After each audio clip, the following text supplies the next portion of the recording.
Hey guys, it's me, Dax Moy from daxmoy.com, back with another one of my mad ramblings. Today I want to spend a little bit of time just talking to you about the concept of self-esteem. See, self-esteem it's a major area in terms of not just goal accomplishment, but in terms of actually living the kind of lives that most of us want to live. And that includes obviously our health and our wellness, kind of, getting into better shape, looking a bit better, feeling a bit better about who we are from a physical perspective. But it goes on into so many different areas, and it goes into how we think about finances. It goes into how we think about success in general. It goes into how we think about our relationships and much, much more. Okay, so self-esteem is a major issue, and a lack of self-esteem, a lack of belief in a lot of people is what causes them to essentially act out of alignment with their most desired response. Okay, so if you've got low self-esteem, you have a tendency to believe that things aren't going to work out for you the way you planned. So I guess there's part of the mindset that sort of says, well, if I know in advance this really isn't going to work for me, why the hell should I put all the effort into actually getting there? Because I really don't believe I'm going to get there. Okay, so and this is what happens for a lot of people.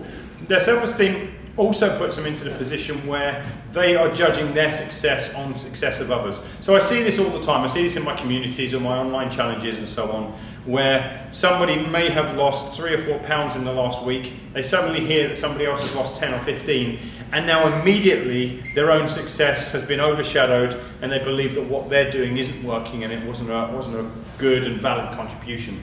Okay, so today I just really want to talk a little bit about that and talk to you about the simplicity of self-esteem, because it's not a very complicated area to address, even though many life coaches, many personal trainers, many self-help gurus would like to make you think it's a really difficult area. Once someone's got low self-esteem, you've got to spend ages and ages and ages trying to address it, and that's simply not the case. My own experience as a coach working with people has shown me that people can see improvements and even massive increases in their self-esteem in very short spaces of time, just by paying attention to, I guess, the one thing that it seems nobody else around is paying attention to.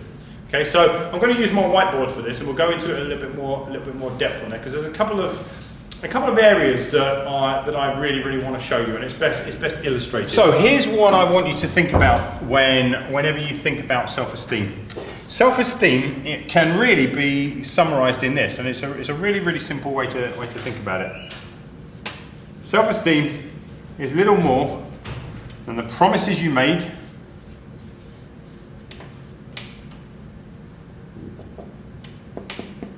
that you kept. Okay? So self-esteem is the promises that you made that you actually kept. Now, a lot of people generally tend to go through life thinking big. Okay? They think of really big goals, really challenging goals, and for whatever reason they get scared by them. They don't take any action on them, or maybe it even is just a case of the self-esteem is not allowing that to take place. And here's why, and I think it's a really simple concept. If you imagine this, I think of self-esteem really like nothing more than a bank account. Okay? Now, if self-esteem is this idea of promises that you made that you kept, then self-esteem in practicality actually looks like this. You said you were going to do something, and because you did it, you get a credit in your bank account. Okay? You said you were going to do something else, you did it, you got a credit. You said you were going to do something else, you did it, you got a credit. And throughout life, you're building up these credits. Okay? And these credits could quite easily be called self-esteem. In other words, what it means is that you have all this cash to spend on things that scare you and things that may intimidate you a little bit and things that you're a bit worried about, will they work, won't they work? But you've got this self-esteem, you've got this credit that actually allows you to pursue even in the knowledge that you may fail. Okay, but here's another way to look at exactly the same thing. If you're the kind of person who promises to start that diet or do those New Year's resolutions or whatever it is, and you don't do it, you make a deficit, okay? Your bank account gets overdrawn. If you then kind of build upon that and you say, oh no, I'm supposed to be doing this, but one chocolate biscuit won't hurt, and I'm supposed to do that, and I said I wasn't going to shout at the kids, and whatever it is, before you know it, your self-esteem bank account is in massive deficit, okay? Which means that your belief in yourself and your faith that things are going to work out the right way for you is pretty much non-existent. You've got a long way to go before you even get back to ground zero. So what this means is that when your self-esteem is in this position, when it's overdrawn, you are fearful of a lot more things. You believe in yourself far less, and of course it's natural that you believe in yourself far less, because let's face it, if we bring this down to bare bones, the way part of your mind is working here is it's saying, well, hold on, you tell me that all the time, but you just lie. Because this is every broken promise to yourself is far more harmful to you and your self-esteem than most people would have you believe. Okay? And every single time you set yourself a new goal and you go, this time I'm going to do it. This time I'm really going to make it happen. This bank account immediately comes into place and goes, no you're not. I don't believe you. Okay? Because every time you've made the promises, you've not kept them. Okay? And this is why I reinforce here that self-esteem is very little more than the promises you've made to yourself that you've actually kept. Whereas your lack of self-esteem has got to do with setting goals, setting targets, setting promises that for one reason or another you didn't stick with. So look, I know that seems like, God, this is far too simple to be true. Of course, there's a whole bunch of other things tied up in self-esteem. How people treat me, how people behave around me, kind of the influences that have come into my life. All of these, make up my self-esteem. My partner was horrible to me. My parents called me nasty names and all the rest of it. Well, look, I'm here to tell you it is as simple as this, right? Because other people can't make you feel any way that you don't want to feel if your self-esteem bank account is high enough.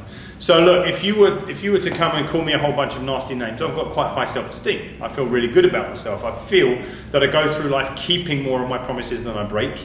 And when I do break them, okay, when I do occasionally break them by accident, well, just like the chart I showed you here, I've actually been building up all of this credit like this, so that when my credit is built up and I break the occasional promise by accident, and I let myself down or I let other people down, it doesn't take me into deficit. It doesn't make me immediately start to think, oh, I'm a bad person, I'm a failure, I'll never do it. And likewise, if somebody were to try to be offensive to me, to be rude to me, to be arrogant to me, to try to undermine me, at this stage of my life, it'd be very, very difficult for you to do that, because my self-esteem is high. The bank account has been topped up for a very, very long time.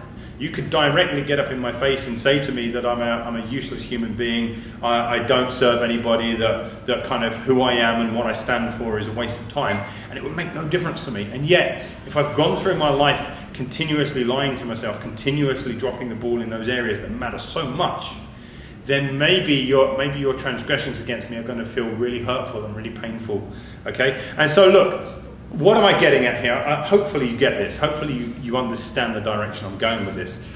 Life success ultimately hinges on your self-esteem, okay? Because your self-esteem is your estimation of your own worth, of your own value. And you value yourself to the degree that you keep your promises. Every promise you break is another indicator to yourself that you are in some way, shape or form a liar, okay? I'm not calling you that. I'm just what I'm saying here is that if you've said you were going to do something and you didn't do it, in some way, shape or form, in the deep parts of your brain learns not to trust you. It says, I know you said you were going to start that diet on Monday, but actually if I look at your track record from every other time you've tried it, you didn't follow through on it. I call liar on you, and I say that's not going to happen. And the trouble is, it's a self-fulfilling prophecy. Okay, and it's an ever-descending spiral, because now you don't see it through, and that's another coin in the negative balance. That's another withdrawal. That's another kind of saying, well, do you know what? There's some more proof. There's some more proof that you don't follow through on the things that you say you're going to do as you go through life. Okay, so here's what I'm saying here: set price. Have the biggest goals in the world. Dream big, dream huge. Dream as big as you possibly can, but at the same time, break those dreams down into smaller promises. Okay, for the next 30 days, I am going to. Okay, and if 30 days is too long because your self-esteem isn't big enough to carry you across 30 days, then make yourself a promise for today. Today, I am going to ... What is that thing? Okay, and whatever you promise yourself you're going to do it for that day. Okay, tomorrow is a completely different day. Maybe tomorrow you're going to write new rules for yourself. Maybe something really stressful has happened. Maybe something really upsetting has happened, and you say, do you know what? Today I'm not making any promises of the sort. Today I'm going to kind of do these things, and I know it's not on my big plan, but rather than set myself up to tell myself a lie, rather than set myself up to fail, I'm going to set myself up to succeed. Okay, so maybe your promise to yourself today is, you know what, today I'm going to have 2 cups of coffee and an almond croissant, right? Maybe that's what your promise is today. And so then if you have 2 cups of coffee and an almond croissant, then you've kept your promise to yourself. Your self-esteem still goes up, even though in the grand scheme of things we might consider the behavior to be a negative behavior, right? So, you know, just think in terms of this. Every single promise you make is another coin in the bank account, another credit.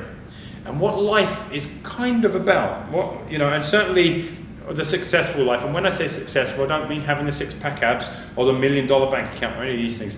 By successful, I mean a happy life. That, for me, that's what success is. What makes a life really, really successful is faith and belief in yourself.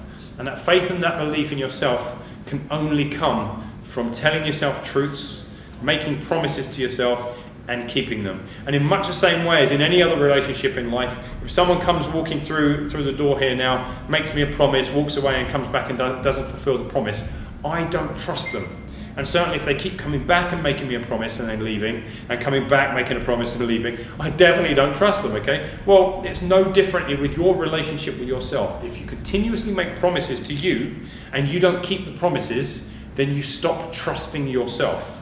If you stop trusting yourself, it means that you stop believing in yourself. And if you stop believing in yourself, that's when life gets pretty crappy and when it feels really, really difficult to take control of anything. So look, I hope you found this little mad rambling useful. I hope it's given you a new perspective on promises. I hope it's given you a new perspective on self-esteem. And what I'm really hoping for is that you can take this forward and just with the simple, basic idea of setting yourself small promises every day to keep and actually keeping them. Okay, and if you can go one better than that, if you can use those promises as part of your victory journal in the evening, every night sit down and say, hey, I did it. I did exactly what I set out to do. And there may only be small things, right? With a child, it might be kind of brush your teeth when you first wake up and just before you go to bed. It's a promise kept. Okay? What the promise is irrelevant. It's the fact that a promise was kept. Okay? So here's to hearing about your self-esteem going up. Here's to hearing about promises being kept. And here's to you living a successful and happy life. This has been Dax Moy. Another Mad Rambling. Take care.